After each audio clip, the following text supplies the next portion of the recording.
make a sentence using the preposition phrase as an adjective. The teachers at John Hope College Prep High School in the Englewood neighborhood are dedicated professionals who do the best they can with the resources they're given. But no one would say the education the school delivers its inner city kids is world class.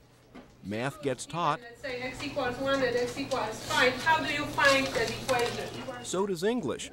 But any teaching professional will tell you that a high school education in the 21st century has to go beyond the basics. It's a sad situation when we can't compete with other countries in terms of education because they're funding their students. We're not. And now people from the outside are noticing when they leave us in high school, when they go to college, our kids aren't prepared. They haven't even been exposed to certain, types of reading, certain types of mathematics in order to prepare to compete in the real world. How many of us started drawing our double helix?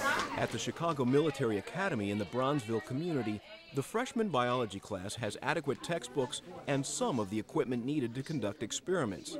What's missing, say school officials, is a curriculum that's more challenging and that gives students some real-world experiences. Up until now, they haven't had the funding for programs like that. But what you have is actually the majority of schools that are in what we call the mid-tier. It's really 60 to 70% of our schools in that middle tier. I would say that mid-tier label is actually generous.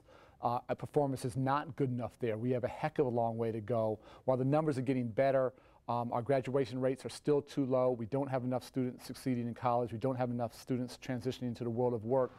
But next school year, students at Hope College Prep, the Chicago Military Academy, and 12 other Chicago public high schools will have a new and far more advanced curriculum. The Bill and Melinda Gates Foundation has awarded the CPS a $21 million grant to begin what school officials say is a major makeover of high school math, science, and English programs. It will buy us, in the first instance, a coherent curriculum. It will buy us a professional development resource.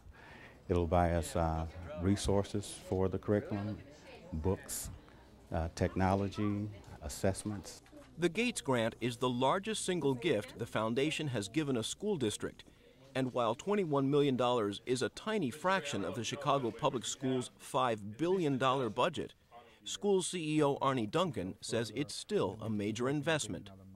There's no big city school system in the country that has a system of excellence at the high school level. Every school district is like us, pockets of excellence, pockets of outstanding schools, but not a system. And this high school transformation effort, where Gates made the most recent, huge investment, is an effort to do exactly that. In Leah Speed's biology class, for example, the grant money will provide for professionals from IIT and the Field Museum to work with her students. What I'm very excited about with the new curriculum that we're going to be doing next year is the fact that it's inquiry-based.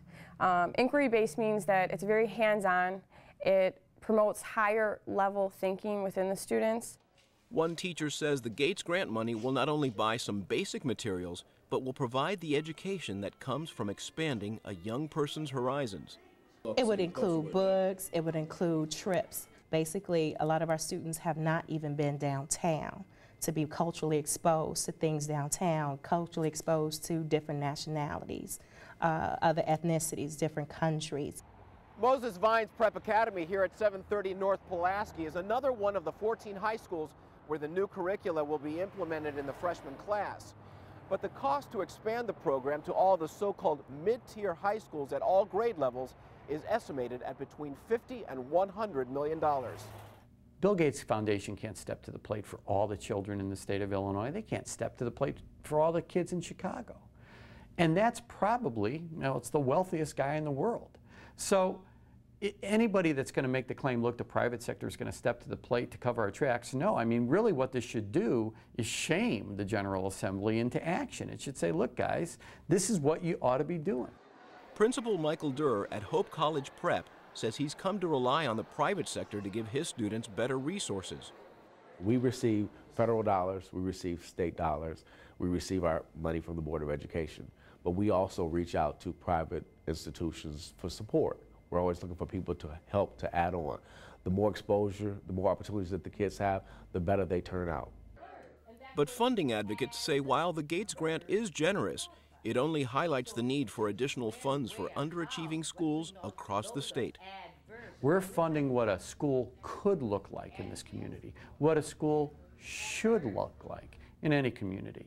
And now that creates, I think, a challenge for the General Assembly and the governor of the state to say, hey, if this one-time investment or hopefully repeated investment in these schools can create such a wonderful learning environment, why shouldn't we be replicating that system-wide? Why shouldn't we be committing to making this the model for how Illinois delivers public education to its children? For Chicago Tonight, I'm Eddie Arruza.